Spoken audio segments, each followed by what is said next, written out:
الحمد لله الذي لم يتخذ ولدا ولم يكن له شريك في الملك ولم يكن له ولي من الذل وكبره تكبيرا.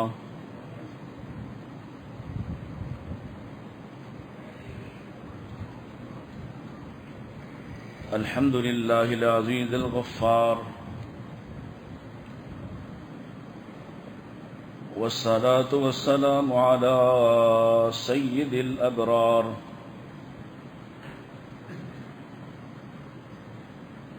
وعلى آله الأخيار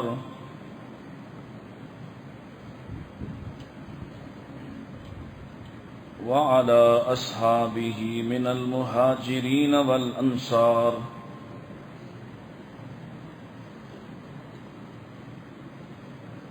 اللهم صل على محمد وعلى آل محمد كما صليت على إبراهيم وعلى آل إبراهيم إنك حميد مجيد. اللهم بارك على محمد وعلى آل محمد كما باركت على إبراهيم وعلى آل إبراهيم إنك حميد مجيد. أعوذ بالله السميع العليم من الشيطان الرجيم. بسم الله الرحمن الرحيم. قل إن كان آباؤكم وأبناؤكم وإخوانكم وأزواجكم وعشيرتكم وأموال اقترفتموها وتجارة تخشون كسادها ومساكن ترضونها أحب إليكم من الله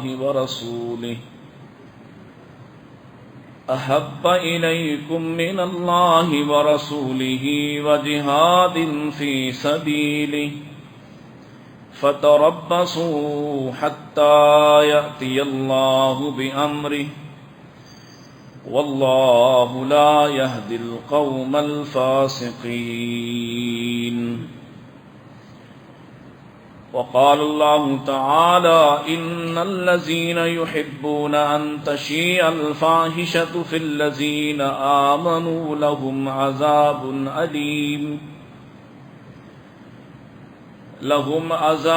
أليم في الدنيا والآخرة والله يعلم وأنتم لا تعلمون. قال النبي صلى الله عليه وسلم ستكون فتن القائد فيها خير من القائم والقائم فيها خير من الماشي والماشي فيها خير من السعي ومن يشرف لها تستشرف ومن وجد ملجأ أو معاذا فليعوذ به أو كما قال النبي صلى الله عليه وسلم. إن أحسن الحديث كتاب الله وخير الهدي هدي محمد صلى الله عليه وسلم وشر الأمور محدثاتها كل محدثة بدعة وكل بدعة ضلالة وكل ضلالة في النار. حمد و ثنا، تعریفات، تسبیحات، تحلیلات و تکبیرات اللہ سبحانہ و تعالی کے لیے، جس کے بے شمار ان گنت لاتعداد احسانات ہیں، جو سراپا احسان ہے، حقیقی محسن ہے، جس نے ہمیں صحیح و سالم وجود عطا فرمایا اور ہمیں صحیح فیصلہ کرنے والا دل عطا فرمایا. اسی خالق کائنات سے، ہمارے رب اور مالک سے یہ دعا ہے، اللہ ہمارے دلوں کو درست فیصلہ کیے رکھنے کی توفیق عطا فرمائے اور ہمیں ان محبوب بندوں میں شامل کر لے جن کے دل انتہائی صاف ستھرے جنتیوں جیسے دل ہوں گے۔ درود السلام امام الانبیاء سید الانبیاء جناب محمد مصطفیٰ صلی اللہ علیہ وآلہ وسلم کے لیے۔ ہمارا عنوان اور موضوع ایمان کے حوالے سے چل رہا ہے، اس میں اس کی اہمیت، اس قیمتی متاع کو بچانے کی کوششیں، اس پر ہم بات کر رہے ہیں اور کچھ فتنوں کا ذکر گزشتہ خطبہ میں آپ کے سامنے کیا۔ نبی مکرم صلی اللہ علیہ وسلم اللہ کی وحی کے ساتھ کلام کرنے والے تھے، سنا صرف اپنے زمانے کے فتنوں کا آپ نے مقابلہ کرنا سکھایا، بلکہ اپنے صحابہ کے ذریعے سے آپ کی ایسی پیشین گوئیاں جو یقیناً اللہ کی طرف سے وحی ہیں، اللہ کی طرف سے تھیں، آنے والے زمانوں میں وہ حالات پیش آئے تو نبی کریم علیہ الصلوۃ والسلام نے ان آنے والے فتنوں اور مصیبتوں کا بھی ذکر کر دیا اور ہمیں رہنمائی فراہم کر دی کہ جب ایسے حالات ہوں تو ہمیں کیا کرنا ہے، کس طرف کھڑے رہنا ہے، کس جماعت کو اختیار کرنا ہے، یا کون سا عقیدہ اور نظریہ ہمیں عزیز رکھنا ہوگا۔ آج کوئی شخص یہ نہیں کہہ سکتا کہ مجھے تو اس کی خبر نہیں ہو سکی۔ نہ صرف مسلمان بلکہ کوئی غیر مسلم بھی یہ نہیں کہہ سکتا کہ مجھے تو صحیح بات کا علم ہی نہیں ہو سکا۔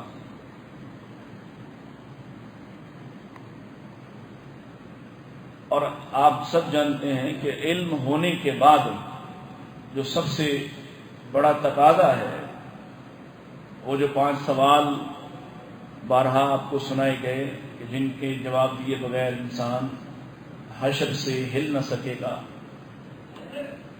ان میں سے آخری سوال یہی ہے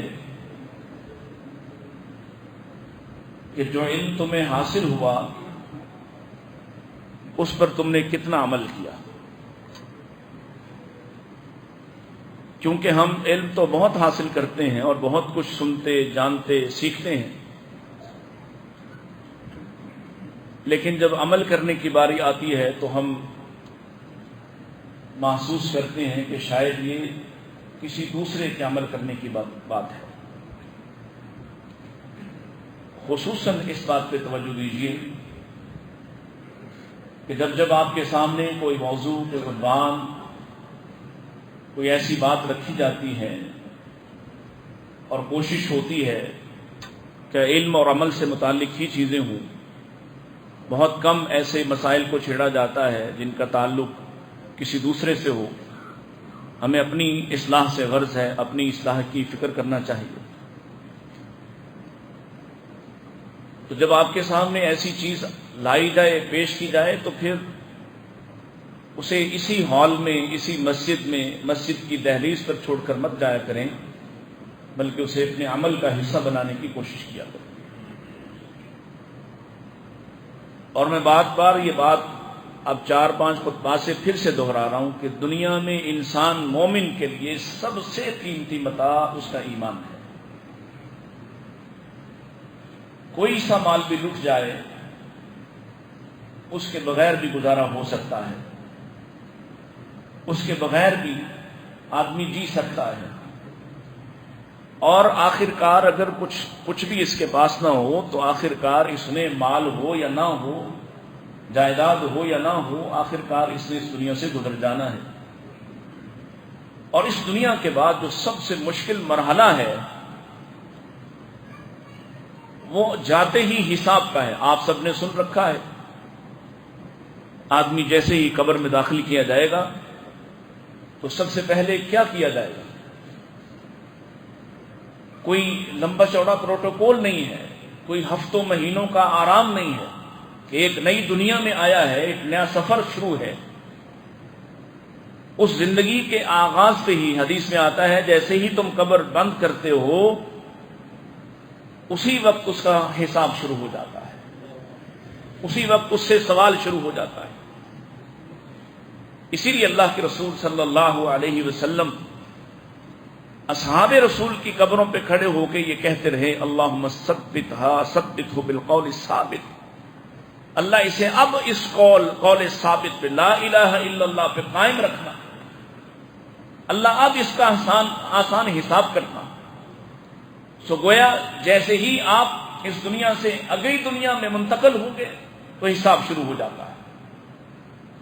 اور اگر اللہ نہ کرے ہمارا شمار ان میں ہو جو اپنے ابتدائی حساب میں ناکام ہونے والے ہیں، تو یہ حساب اتنا تکلیف دہ ہے کہ قیامت جانے کتنی صدیوں بعد آئے گی، اللہ کو پتا ہے۔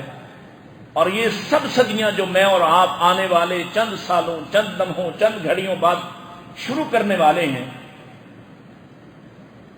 ان سب صدیوں میں اور ان سب زمانوں میں مسلسل تکلیف اور مسلسل حساب ہے۔ اور دوسری صورت کیا ہے؟ یہاں میں نے اور آپ نے اپنے ایمان کو بچا کے رکھا، اس ایمان پر آنے والے مختلف قسم کے زوال کو بچا کے رکھا، اس سے بچنے کی کوشش کی۔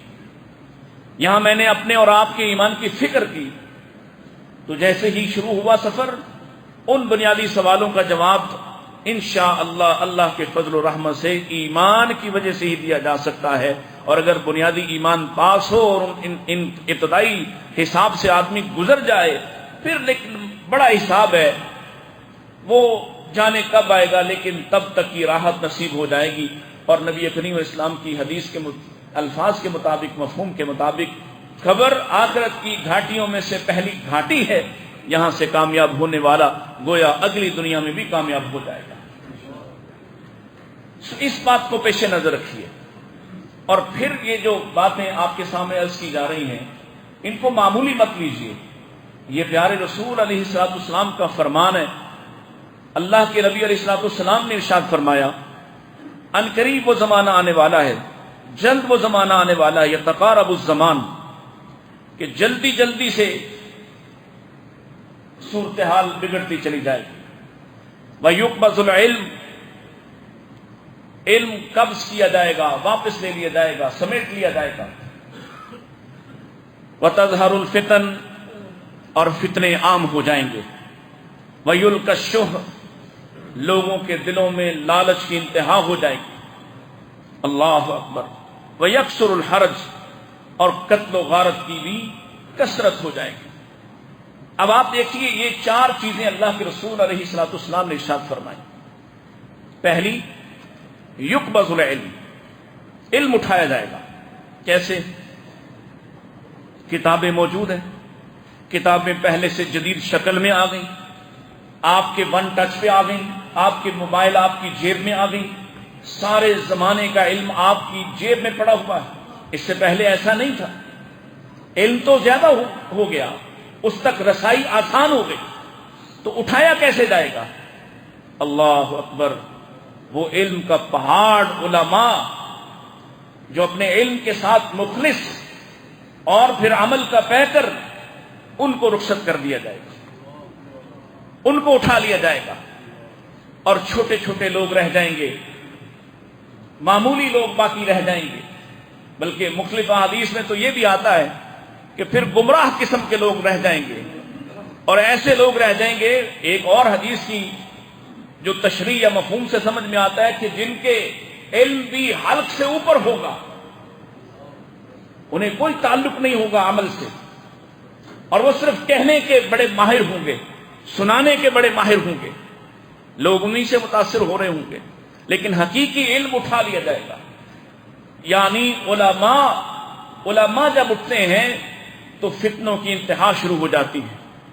اور آپ سب واقف ہیں، ان پچھلے دنوں میں جو کچھ پاکستان میں ہو رہا ہے، اور دوسروں کی کیا بات کریں، ہم اہل حدیث علماء کے ہاں جو کچھ ہو رہا ہے، وہ اتنا افسوسناک ہے، وہ اتنا تکلیف دہ ہے کہ جن کے پاس اب تک جو دعویٰ کر رہے تھے اور دعوے کی حد تک درست تھے کہ جن کے پاس اصل دین موجود ہے، کتاب اللہ و سنت نبی، یہی آج وہی علماء آپس میں دست و گریباں، آج وہی لڑ رہے ہیں جنہوں نے یہ سکھانا تھا کہ آپ کو علم کی اور علماء کی پہچان کیسے کرنا ہے، ان کی قدر کیسے کرنا ہے، انہی کی آپس میں جنگیں ہو رہی ہیں، اور اتنے شدید الفاظ میں، اتنے شدید انداز میں کہ اس کے بعد کوئی شخص اللہ اکبر آپ سے آ کے کہنے جوگا باقی رہے گا نہیں کہ آپ بھی اخلاق اپنائیے، نبی پاک علیہ السلام کی سیرت و سنت کو اختیار کیجیے۔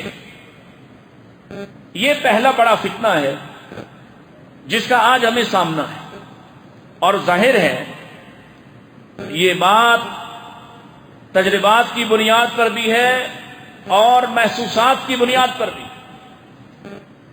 جس آدمی کے دل سے علم کی اہمیت اور محبت ختم ہو جاتی ہے اور اپنے علم پر تکبر اور غرور آ جاتا ہے، اللہ کی قسم ہے اللہ اس کے الفاظ کو ردی کر دیتا ہے، اس کا اثر دلوں پر نہیں ہونے دیتا ہے، اس کا اثر دلوں پر نہیں ہوتا ہے۔ دو صورتیں، یا تو وہ دل اس قدر ردی ہیں کہ وہ اللہ کی کتاب اور رسول اللہ کے فرمان کو لینے کے قابل ہی نہیں، تبھی وہ سن کر بھی اس پر کوئی اثر نہیں ہوتا، اور دوسرا راستہ یہ ہے کہ کہنے والا اتنا ردی ہے، اتنا اللہ کے ہاں ناپسندیدہ ہے کہ کہہ تو صحیح بات رہا ہے لیکن اس کے کہے ہوئے الفاظ کی قدر و قیمت نہ وہ خود جانتا ہے، نہ اللہ اس کو دلوں تک رسائی دیتا ہے۔ وَتَظْهَرُ الْفِتَنُ، فتنے عام کسی اور کیفیت میں سوتا ہے، کسی اور حالت میں سوتا ہے، اور آج وہ حدیث صحیح طور پر پوری ہوتی ہوئی دکھائی دے رہی ہے جس میں اللہ کے رسول صلی اللہ علیہ وسلم نے ارشاد فرمایا تھا کہ آدمی صبح کرے گا تو مومن ہوگا، وَيُمْسِي کافرا، اور شام تک کافر ہو چکا ہوگا۔ آج آپ کے سامنے صورتحال ہے کہ آدمی ٹھیک ٹھاک اپنے گھر سے نکلتا ہے، نارمل حالات میں نکلتا ہے، دن میں ایسے فتنوں سے اسے واسطہ پڑتا ہے اور وہ ان کا حامی ہو جاتا ہے، اس ریوڑ کے ساتھی بن جاتا ہے، اور شام تک جب گھر لوٹتا ہے تو وہ ایمان سے خارج ہو چکا ہوتا ہے اور کسی بے ایمان کے پیچھے چل رہا ہوتا ہے، شام تک ایمان سے تعلق ہی ختم ہو جاتا ہے۔ یا فرمایا او یمسی مومنا، شام کو اپنے گھر گیا تھا، خیر و عافیت سے گیا تھا، ایمان کی حالت میں گیا تھا، گھر میں رات میں ایسے فتنوں سے اب کیا کر رہا ہے رات میں؟ یہ سوشل میڈیائی ایمان، اس کی جنگیں، اس کے حالات، رات میں ایسی کایا پلٹ جاتی ہے کہ جب صبح ہوتی ہے تو اللہ کے نبی علیہ السلام فرماتے ہیں کہ جب صبح ہوتی ہے وَيُصْبِحُ کافرا، صبح تک کافر ہو چکا ہوتا ہے۔ اور سبب کیا ہے ان سب فتنوں کو قبول کرنے کا؟ وہ جو کی پوائنٹ بتا دیا، فرمایا یبیع دینہ بعرض من الدنیا، اپنے دین کو دنیا کی چند ٹکوں کے خاطر بیچ ڈالتا ہے، اتنی چھوٹی سی قیمت لگاتا ہے اپنی۔ تیسرا فتنہ آپ نے ارشاد فرمایا وَيُلْقَى الشُّحَّ، دلوں میں لالچ۔ اب دکھائیے ذرا، آپ کو اپنے آس پاس کہیں کوئی کنات والا بھی ملتا ہے؟ وہ ریڑی والا ہو، وہ مزدور ہو، وہ عالم ہو، وہ استاذ ہو، کوئی شخص دکھائیے آپ کو اگر گننا پڑ جائے تو شاید اپنے پورے محلے، اپنے پورے علاقے میں سے 4 افراد نہ مل سکیں آپ کو جن کے دل واقعی لالچ سے خالی ہو۔ ہر کوئی لالچ میں ڈوبا ہوا ہے، جس کو آپ پکڑ لیں، جس کے ساتھ معاملہ کر لیں، جس کے ساتھ کوئی کاروباری تجارتی سلسلہ کوئی بات کر کے دیکھ لیں، اور اس کا دل آپ دیکھیں گے اس قدر لالچ سے آلودہ ہے، ہر کوئی دوسرے کو ذبح کرنے کے لیے تیار ہے، بھائی کو نہیں چھوڑتا، بہن بھائی آپس میں اس قدر لالچ۔ بہنیں تو خیر پہلے ہی بڑی متاثرہ بیچاری، اور یہ جو ان کی جائیداد دبا کے بیٹھتے ہیں لالچ کی بنا پر ہی کرتے ہیں نا، لالچ کی بنا پر وگرنہ تو اللہ کے رسول علیہ الصلوۃ والسلام نے وہ دو صحابہ جو آپس میں زمین کے ایک ٹکڑے پر جھگڑا کر رہے تھے، تو میرے نبی نے صرف اتنی سی بات انہیں کہی کہ ہو سکتا ہے تم میں سے کوئی اپنی چرب زبانی سے، اپنی رطب اللسانی سے، اپنا کیس بہتر پیش کرنے کی وجہ سے مجھ سے لے لے جو اس کا حق نہیں، لیکن یاد رکھو آج زمین کا ایک ٹکڑا، یہ ایک قطعہ جو تم مجھ سے بھی لے لو، میرے فیصلے کے ذریعے سے لے لو جو تمہارا حق نہیں، کل قیامت کے روز یہ 7 زمین و آسمان کے توق بنا کر تمہارے دل گلے میں ڈالے جائیں گے۔ سوچ کر فیصلہ کرنا۔ تو ایک لمحے میں ان کی دنیا بدل گئی۔ پہلے دونوں آپس میں مقابلہ کر رہے تھے، اب دونوں کہتے ہیں میرا نہیں، اس کو دے دیجئے۔ آج لالچ کی انتہا یہ ہے، بہنیں تمہارے ساتھ پیدا ہوئی کہ نہیں؟ وہ بھی اسی ماں سے آئیں، اسی باپ کے نطفہ سے، اسی ماں کے رحم میں، ایک ہی گھر میں پلے بڑے، ایک ہی باپ کا سرمایہ تم پر لگا، اور اگر حقیقت سے دیکھو تو تم پر زیادہ لگا، مردوں پر زیادہ خرچ، بچوں پر، بیٹوں پر زیادہ خرچ ہوا، تمہیں زیادہ آزادیاں ملی، تمہیں زیادہ سہولتیں ملی۔ اللہ اکبر۔ اور جب باپ مر گیا تو یہ تھریٹ کرتا ہے بہنوں کو کہ تم یہ گھر لوگی تو پھر یہاں کیسے آؤ گی؟ اس گھر میں سے کچھ حصہ مانگو گی تو تمہارا ہمارے ساتھ کیا تعلق ہے؟ اللہ اکبر اللہ۔ یہ ہے یلقشو، دلوں کے اندر لالچ نے گھر کر لیا، اب کوئی بات سمجھ میں نہیں آتی۔ اپنے باپ کے بھائی کیا کہتے ہیں اس کو؟ چچا۔ اور اللہ کے رسول فرماتے ہیں عمو کا مثل ابی، تیرا چچا تیرے باپ کی مانند ہے، اس کا گریبان تھام لیتا ہے، اس کے ساتھ قطع تعلق کر لیتا ہے۔ کیا وجہ ہوئی بھائی؟ ہمارا مال، ہمارا مال، انصاف نا انصافی، کچھ بھی کوئی طریقہ ہو دوسروں کا مال کیسے ہڑپ کرنا ہے۔ اچھا اسی طرح سے مارکیٹوں کی مارکیٹیں دیکھ لیجیے، چینی غائب کرنے والا مافیا دیکھ لیجیے، چاول غائب کرنے والا مافیا دیکھ لیجیے، لوگوں کی زندگی جو جینے کی بنیادی چیزیں ہیں ان کو مارکیٹ سے کیسے غائب کرنا اور اپنی مرضی کے ریٹ روزانہ کیسے دینا۔ یہ کون لوگ ہیں؟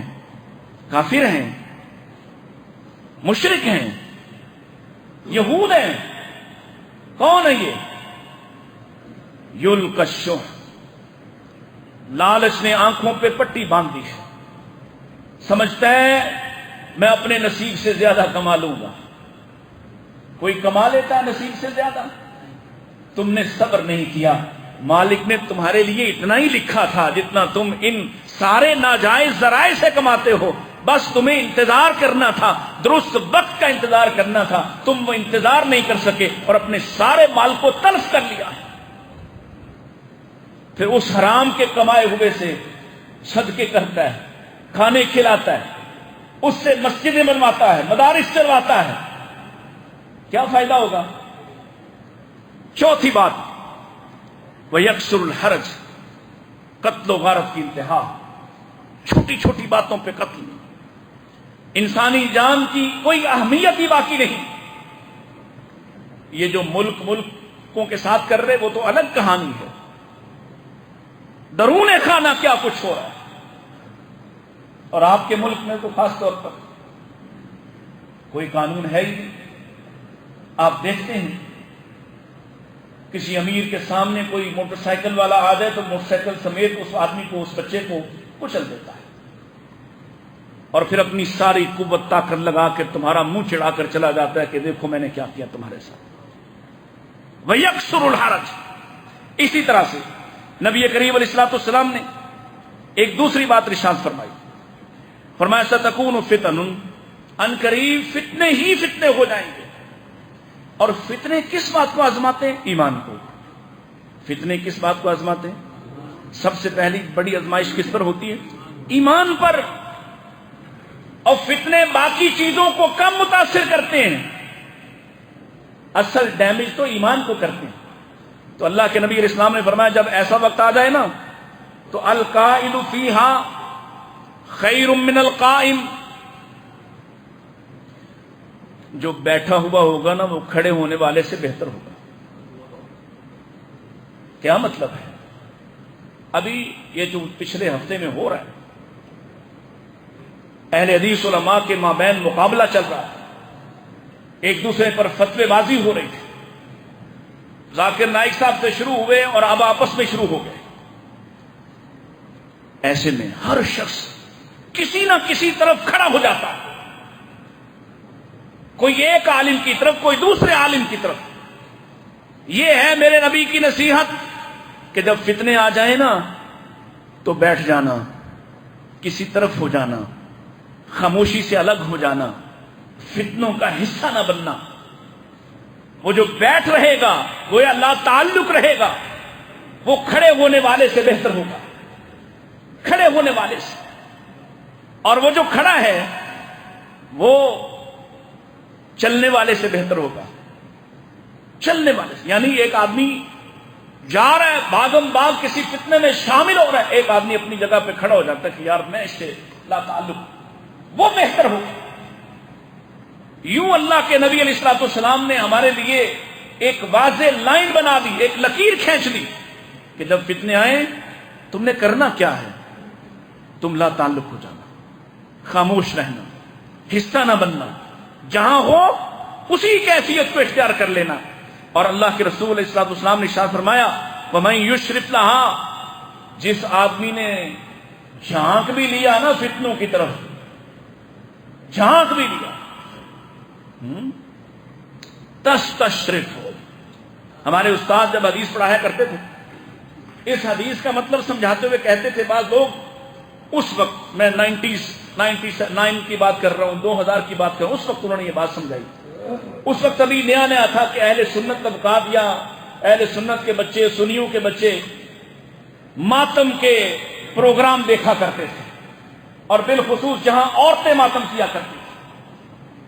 تو ہمارے استاد نے بتایا، اس نے کہا اللہ کی قسم ہے آنے والے وقت میں یہ جو دیکھنے والے ہیں اس کا حصہ بن جائیں گے، اور میں عینی شاہد ہوں ایسے یونیورسٹی کے اپنے ساتھیوں کا جنہوں نے ان مجالس کو دیکھا، وہاں جاتے تھے، چسکا لینے جاتے تھے، اور آج انہی کا حصہ بن چکے ہیں۔ وَمَن یشرف، جس نے جھانک لیا، تستشرف، وہ اس کا حصہ بن جائے گا۔ جوے کی مجلس کے پاس کھڑے ہونے والا، تاش کی مجلس کے پاس کھڑے ہونے والا، گندی غلیظ فلموں کے پاس کھڑے ہونے والا، پھر ان کا ساتھی بن جاتا ہے، ان کے ساتھ مل جاتا ہے۔ حرام خوروں کا دوست، حرام کاروں کا دوست، بدکاروں زانیوں کا دوست، شرابیوں کا دوست کیا ہوتا ہے؟ انہی کا حصہ بن جاتا ہے۔ پیارے رسول منع فرما رہے، قریب نہ جانا ان کے، لا تعلق ہو جانا، مگر نہ جھانک لیا، جھانک نظر بھی ڈال لی تو یہ خدشہ اور خطرہ موجود ہے کہ تم بھی انہی کے ساتھی ہو جاؤ گے۔ اور فرمایا من وجد ملجأن، جو کوئی جائے پناہ پائے نا، او معاذن، یا کوئی بچانے والا مل جائے، فلیعوذ بہ، اس پناہ گاہ میں داخل ہو جائے، اس بچانے والے کا ساتھی بن جائے۔ کون ہے بچانے والا؟ اللہ۔ اور زمین پر کون ہے؟ علماء، ان کی صحبت، ان کی قربت، ان کا تعلق تمہیں فتنوں سے محفوظ کر دیتا ہے۔ اللہ اکبر۔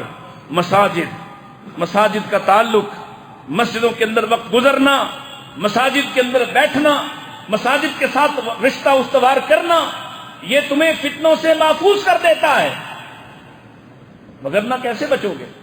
آئیے پھر اللہ کے رسول صلی اللہ علیہ وسلم ارشاد فرماتے ہیں، ایک اور حدیث سن لیجیے، فرمایا ان السعید لمن جنب الفتن، سعادت مند وہ ہے جو فتنوں سے پہلو تہی کرتا ہے، جو فتنہ دیکھ کر بھاگ کر اس میں شامل نہیں ہوتا، بلکہ فتنہ محسوس کر کے بھی اسے اجتناب کرتا۔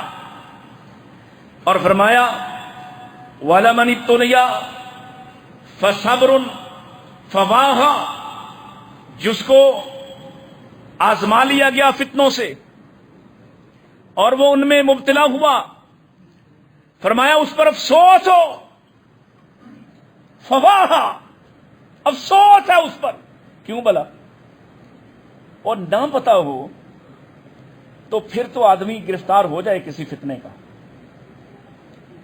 اور اگر کسی نے بتایا ہو، باپ بتا دے کہ بیٹا فلاں کے قریب نہ جانا، اس آدمی کی دوستی اختیار نہ کرنا، اس آدمی کے قریب نہ جانا، اگر تو نہ بتایا ہو باپ نے تو کسی بچے کا کوئی قصور نہیں ہوتا کہ وہ خود پہچاننے کے قابل نہیں ہوتا. لیکن اگر باپ بتا دے، وہ اپنے بھائی سے خبردار کر دے، وہ اپنی برادری سے خبردار کر دے کہ میں نے ان لوگوں کو دیکھا ہے، ان کے قریب نہ جانا، اور بچہ کہے کہ نہیں میں تجربہ کر کے دیکھوں گا. محمد رسول اللہ صلی اللہ علیہ وسلم خود تو کوئی نہیں کہہ رہے نا، خود اپنے تجربے کی بنیاد پر نہیں کہہ رہے، اللہ کی طرف سے وحی کے مطابق، اللہ کے بھیجے ہوئے علم کے مطابق کہتے ہیں ان کے قریب نہ جانا، اس راستے پر نہ چلنا، یہ کام نہ کرنا، یہ صحبت اختیار نہ کرنا. اللہ کے رسول فتنے بتائیں، فتنوں کی خبر دیں، اللہ کے رسول گھاٹیوں کا پتہ بتائیں، اللہ کے رسول کھائیوں کے اور اترائیوں کے راز بتا دیں، اس کے بعد بھی آدمی گر پڑے تو پھر یہ دیکھیے نبی پاک کے الفاظ، فواہا، افسوس اس شخص پر، افسوس ہے نا اس شخص پر جس کو رسول اللہ جیسا رہنما ملے، نبی کریم علیہ السلام جیسا رحیم و رؤوف نبی ملے. اس کے باوجود آدمی فتنوں میں گرفتار ہوتا جائے کہ جس نے تمہیں ہر رات کا فتنہ، ہر دن کا فتنہ، آنے والے وقتوں کے فتنے، آنے والی طبیعتوں سے پیدا ہونے والے حالات کے فتنے، سب کچھ بیان کر دیا.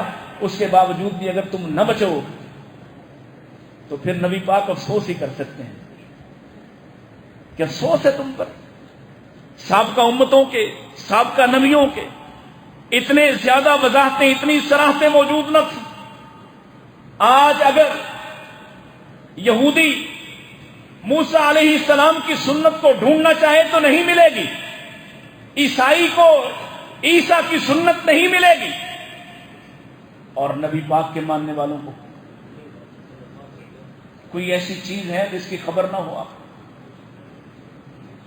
کھانے پینے میں، اوڑھنے بچھونے میں، معاملات میں، معاشرت میں، معیشت میں، کوئی ایسی بات جس کے بارے آپ سوچتے ہوں کہ اس کا ہمیں پتہ ہی نہیں چلا، ہم کیا کرتے. اس کے باوجود بھی اگر آدمی پھر ان فتنوں میں پڑ جائے تو پھر یہ الفاظ ذرا ذہن میں رکھنا کہ اللہ کے رسول فرما گئے فواہا، اس پر افسوس ہے، اس پر افسوس ہے. اتنی واضح وصیت کے بعد، اتنی واضح توضیحات کے بعد، تشریح کے بعد، کھول کر بیان کرنے کے بعد، آج کل یہ بھی ایک رولا چل رہا ہے نا، میں اس کو چھیڑنا نہیں چاہ رہا، فہم سلف پہ آج کل لڑائیاں ہو رہی ہیں اور کئی تبصرے شروع ہو گئے ہیں، اور اپنی فکر کو گرانے والے جو لوگ ہیں ان کا اللہ ہی حافظ ہے. اللہ اکبر. پھر آئیے، جب اس طرح کے حالات ہوں تو سعادت مند کون ہے، فائدہ کون اٹھائے گا. آئیے، وقت کم ہے اور میں نیکسٹ کوئی موضوع چینج کرنا چاہ رہا تھا، تو میں مختصراً وہ خوش نصیب جو ایمان کا فائدہ اٹھا لیں گے،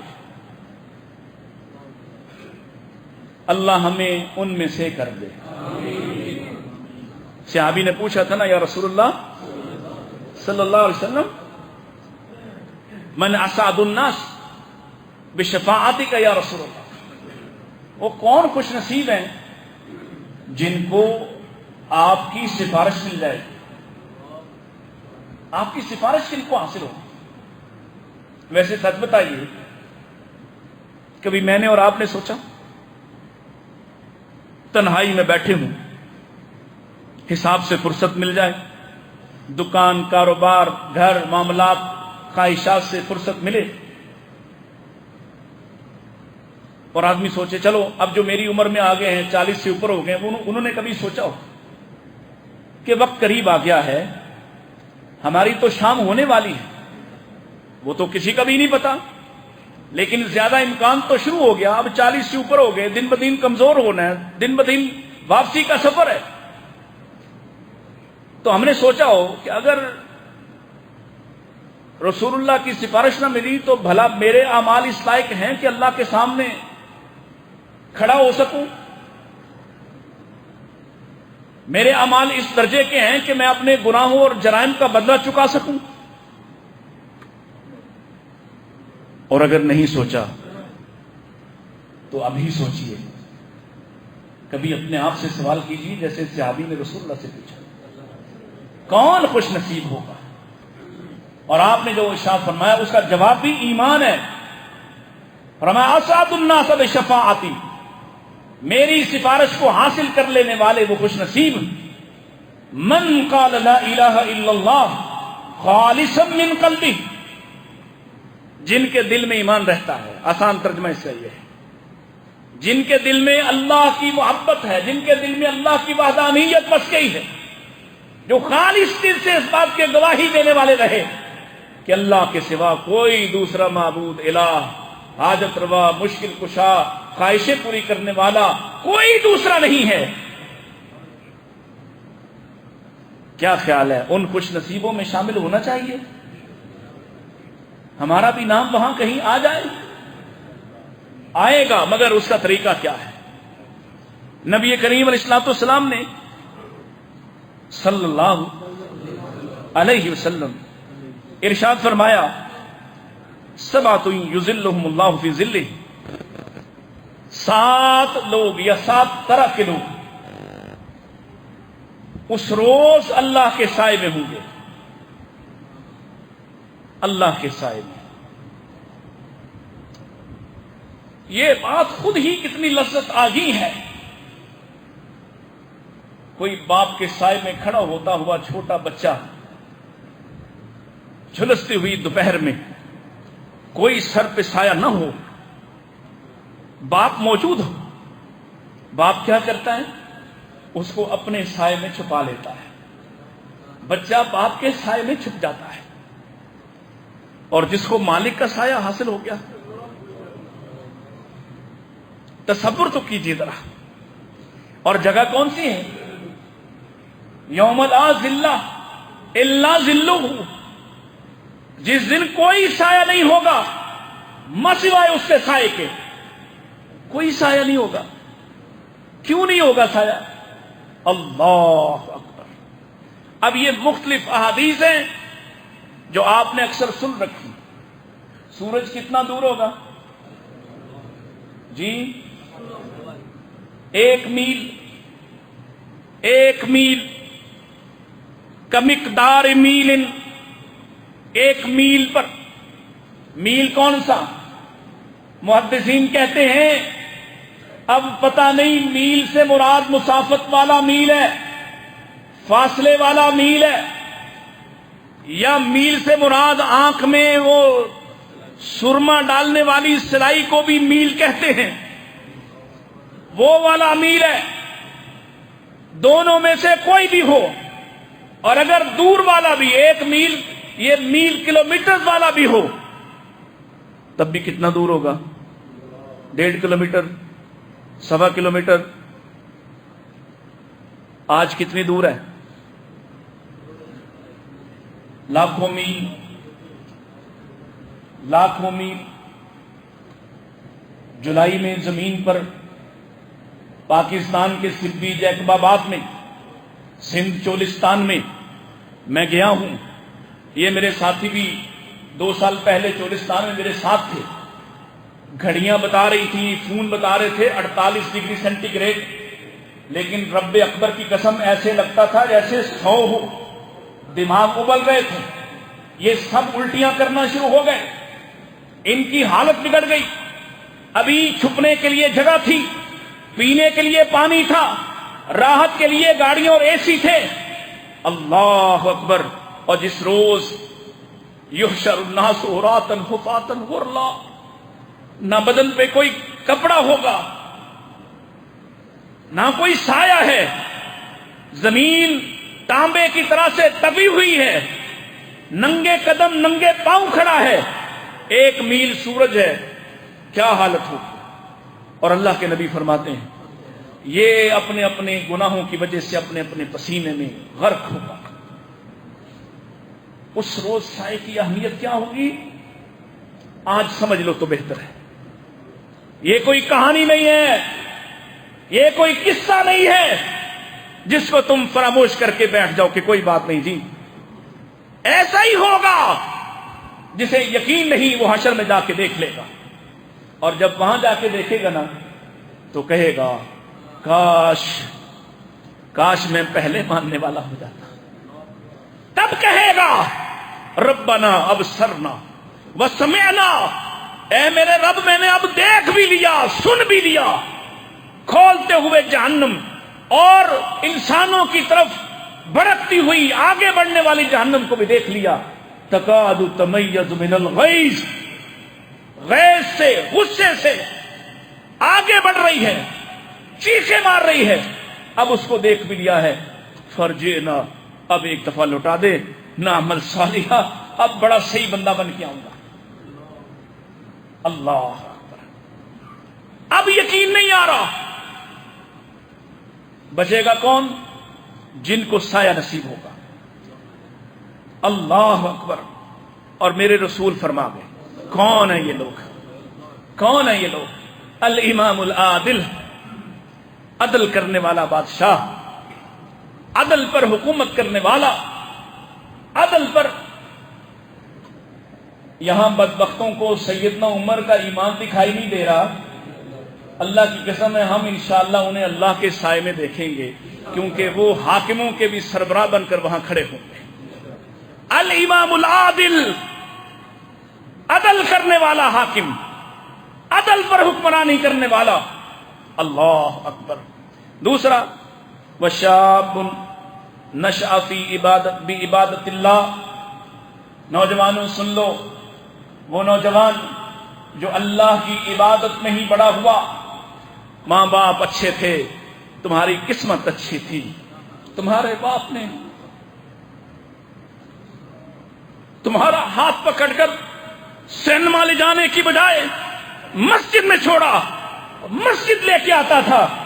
اور بزرگوں، آنے والے چھوٹے چھوٹے بچوں پہ نہ ابلا کرو، ان کو آنے دو، ان کا دل مسجد میں لگنے دو، ان کو مسجد سے محبت ہونے دو، اپنی جیب میں کوئی 2-4 ٹافیاں ڈال کے لایا کرو، ان چھوٹے چھوٹے بچوں کا شوق اور رغبت بڑھایا کرو، اس لیے کہ یہ اگر مسجد میں بڑے ہو گئے، مسجد میں دل لگ گیا۔